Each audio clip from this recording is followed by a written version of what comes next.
नमस्कार, आप देख रहे हैं न्यूज कैपिटल एक्सप्रेस और मैं हूं आपके साथ Bharti Lodhi.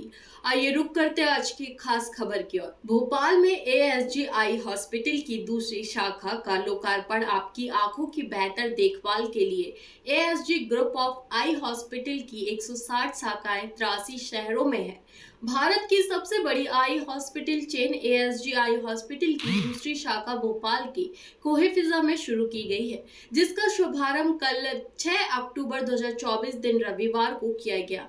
ASG eye hospital AIIMS नई दिल्ली के पूर्व सीनियर सर्जन अनुभवी डॉक्टरों द्वारा संचालित सुपर स्पेशलिटी आई हॉस्पिटल की श्रृंखला में है, जिसकी स्थापना 2005 में जोधपुर से की गई थी। ASG group of eye hospital की स्थापना का मुख्य उद्देश्य है कि प्रत्येक व्यक्ति को आर्थिक, सामाजिक और ज्ञान की असमानता से परे होकर विश्व की श्रेष्ठ नेत्र चिकित्सा सुविधा और उपचार पहुंचाया जा सके और इसके लिए वरिष्ठ और अनुभवी चिकित्सकों की एक संस्था का निर्माण करना जिसका ज्ञान और अनुभव विश्व में श्रेष्ठ हो।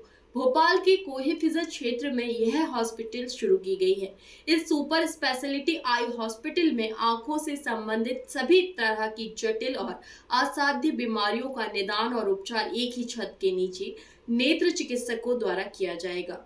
विशेष बात तो यह है कि यह अस्पताल सप्ताह के सभी दिन यानी रविवार को भी कार्यरत रहेगी और इमरजेंसी आंखों की सेवाएं भी 24 घंटे प्रदान की जाएगी। यह हॉस्पिटल गरीब और जरूरतमंद मरीजों तक पहुंचने के लिए निःशुल्क आई कैंप और वरिष्ठ नागरिकों को भी चिकित्सा में वैरियता प्रदान करती है। एएसजी छोटे शहरों में नहीं है। Currently ASG eye hospital Bharat का सबसे बड़ा चेन ऑफ आई हॉस्पिटल है। लगभग 170 सेंटर पूरे भारतवर्ष में है और इसमें से 83 सेंटर्स में ये छोटे छोटे सिटीज़ में भी है। इसमें आप छोटे सिटीज़ जैसे आप बिहार की तरफ देखेंगे तो गाजियाबाद जैसे छोटी जगह पे, मुजफ्फरपुर नगर पे है, सीहोर में है, विदिशा में है, एमपी में, इनफैक्ट उज्जैन में भी है। अगर आप टायर 3 सिटीज़ कहते हैं तो वहाँ पर भी ये मौजूद है। लेकिन इससे ज़्यादा छोटे शहरों में उसी तरह की सुविधा प्रोवाइड करना थोड़ा कठिन हो जाता है, बिकॉज एक पर्टिकुलर हॉस्पिटल को पूरा बनाने के लिए एक बहुत ज़्यादा इन्वेस्टमेंट की ज़रूरत होती है एंड इवेंचुअली उतने पेशेंट्स भी होने चाहिए उस एरिया को कैटर करने। पिछले 10 वर्षों से यहाँ पर सुविधाएँ प्रोवाइड कर रहा है और भोपाल सेंटर 1 की अपार सफलता के बाद अब ये कोहे फिजा में भोपाल सेंटर 2 एएसजी का खुल रहा है। इस हॉस्पिटल का सबसे मेन उद्देश्य ये है कि हम यहाँ के जो रहवासी हैं, आसपास के जो लोग हैं, ओल्ड भोपाल के जो लोग हैं, उनको उसी तरह की हम सुविधाएं मुहैया करा सकें जो हम भोपाल सेंटर 1 में, जो कि बोर्ड ऑफिस स्क्वायर पे है, वहाँ पर हम मुहैया कराते हैं। तो ये चाहेंगे कि उसी तरह का क्वालिटी सर्विसेज एक रीजनेबल प्राइस में हम अपने पेशेंट्स को दे सकें। सर, एएसजी हॉस्पिटल में नई मशीन अभी आई है, उसकी क्या खासियत है? एएसजी आई हॉस्पिटल में जो अभी नई मशीन आई है उसके बेसिकली एक फेम्टो लेज़र मशीन है। ये फेम्टो लेज़र मशीन नाक के केवल सिर्फ लेजिक या चश्मे का नंबर हटाती है, बट इसके अलावा ये फेम्टो कैटरैक्ट माने बिना चीरे के लेज़र द्वारा मोतियाबिंद का ऑपरेशन करती है। ये एक रोबोटिक सर्जरी जैसी चीज़ है और इसके अलावा ये कॉर्नियल ट्रांसप्लांट माने पुतली का प्रत्यारोपण करने में भी मदद करती है। सर, मैं ये पूछ रहा था कि तो ये सेकंड आपका है जो जैसे बोर्ड ऑफिस सेकंड यहाँ का है, इसमें ओपीडी कितनी रहेगी, क्या रहेगा, उसके बाद फैसिलिटीज़ क्या प्रोवाइड करेगी? यहाँ पर एक बार डॉक्टर खलील बताएंगे अबाउट द सेंटर। एएसजी 1 जो हॉस्पिटल है एमपी नगर में स्थित है, उसकी सफलता को देखते हुए एएसजी की टीम ने डिसाइड किया है कि यहाँ का जो एरिया है, यहाँ के लोगों को जो कई बार वंचित हो रहे थे, वो लोग वहाँ पर आ नहीं पा रहे थे, तो उसके लिए इस एरिया में यहाँ पर एएसजी आई हॉस्पिटल की शुरुआत की गई।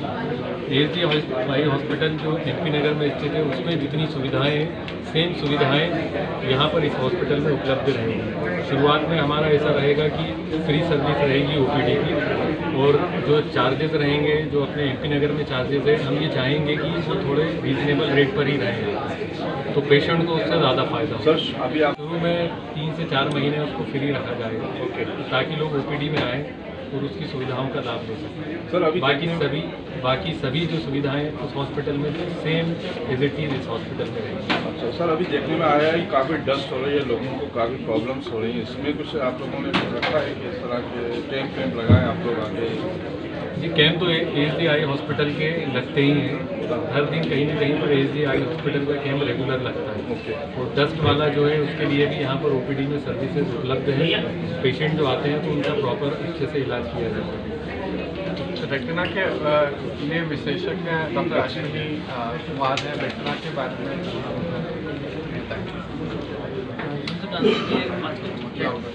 जो डायबिटीज़ है उससे ज़्यादा इफेक्ट करती है।